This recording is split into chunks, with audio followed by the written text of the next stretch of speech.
போகும்னா அது எனக்கு நல்லதா படல. நானும் எவ்வளவோ ஆர்டிஸ்ட் மேனேஜரை பார்த்துருக்கேன். யாரும் இந்த அளவுக்கு மோசமா இருந்ததில்ல.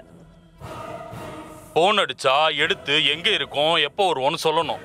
அப்பதான் எங்களுக்கும் ஒரு ஐடியா கிடைக்கும். நாங்களும் வேற ஏதாச்சும் பிளான் பண்ணிப்போம். உங்களால டைம் எல்லாம் போச்சு.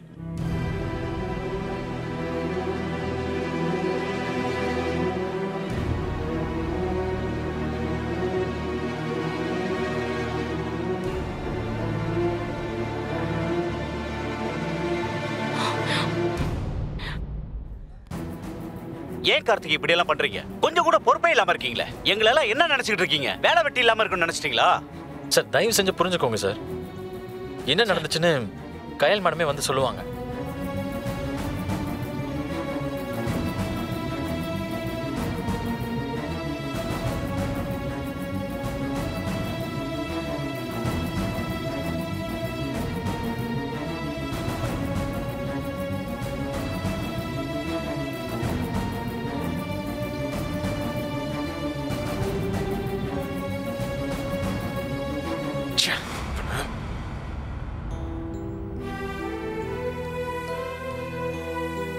கயல், ரெடியாக கயல். எல்லாரும் உனக்காக தான் வெயிட் பண்ணிட்டு இருக்காங்க. என்ன காய்ச்சி எடுத்துட்டாங்க. அது பரவாயில்ல விட. நடந்தது என்னன்னு அவங்களுக்கு எப்படி புரியும்?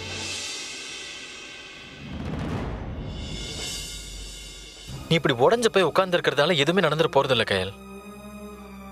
நடந்ததை பத்தி யோசிக்காத. அடுத்து என்ன பண்ணலான்னு யோசிச்சு பாரு.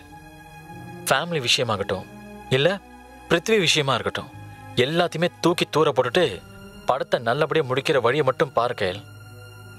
ஏன்னா இண்டஸ்ட்ரியில பேரு கெட்டு போயிடுச்சுன்னா அதை சரி பண்றது ரொம்ப கஷ்டமாயிடும் கயல்.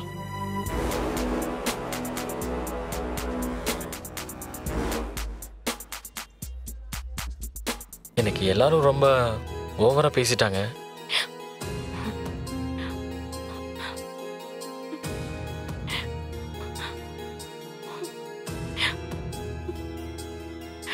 சாரி கார்த்திக். என்னால நீங்க ரொம்ப சஃபர் ஆகுறீங்க. எனக்கு மனசுல தெம்பே இல்ல கார்த்திக். எல்லாம் விட்டு போச்சு. என்ன கயல் இப்படி பேசிட்டு இருக்க? நீ தைரியமா இரு. உன்னோட மிகப்பெரிய பலமே நீ எதுக்கும் கலங்காம இருக்கிறது தான். இப்ப இதுக்கு போய் கலங்கி நிக்கிற? அம்மா அப்பா குடும்ப பிரச்சனை எல்லாம் ஒரு நாள் தானா சரியாயிடும். விட்டுத்தல கயல். இல்ல கார்த்திக், அப்படிதான் நானும் நினைச்சேன். ஆனா இதெல்லாம் சரியாகிற மாதிரி தெரியல. அப்பாவோட வெறுப்பும் கோவமும் நாளுக்கு நாள் அதிகமாயிட்டே போகுது. எனக்கு ரொம்ப கஷ்டமா இருக்கு கார்த்திக். அப்படியே யாருக்கும் தெரியாம எங்கேயாச்சும் கண்காணத்தை எடுத்துக்க போயிடலாம் போல இருக்கு. எனக்கு எதுவுமே வேண்டாம் கார்த்திக். எனக்கு புரியல கயல். இப்ப நீ என்ன சொல்ற? இன்னைக்கு ஷூட்டிங் கேன்சல் பண்ண சொல்றியா? நிறைய லாஸ் ஆகும் கயல். ஏற்கனவே ப்ரொடியூசர் வேற கொதிச்சுக்கிட்டு இருக்காரு. பெரிய பிரச்சனை ஆயிடும் கயல். இன்னைக்கு இல்ல கார்த்திக், என்னைக்குமே எதுவுமே எனக்கு வேண்டாம் இனிமே. என்ன கயல் இப்படி பேசிட்டு இருக்க?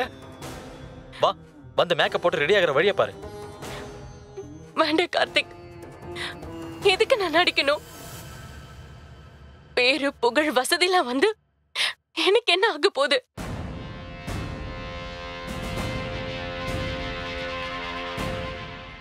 நான் போராடி ஜெயிச்சு இங்க இவ்வளவு தூரம் வந்திருக்கேன். ஆனா மனசுல சுத்தமா அந்த சந்தோஷமே இல்ல கார்த்திக். எங்கேயுமே அங்கீகாரம் இல்ல.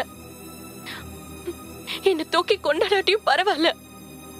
ஆனா அப்பா என்னை எட்டி உதைக்கிறாரு. ரொம்ப அவமானமா பேசுறாரு. என்ன வீட்டுக்குள்ளே வராதுங்கிறாரு.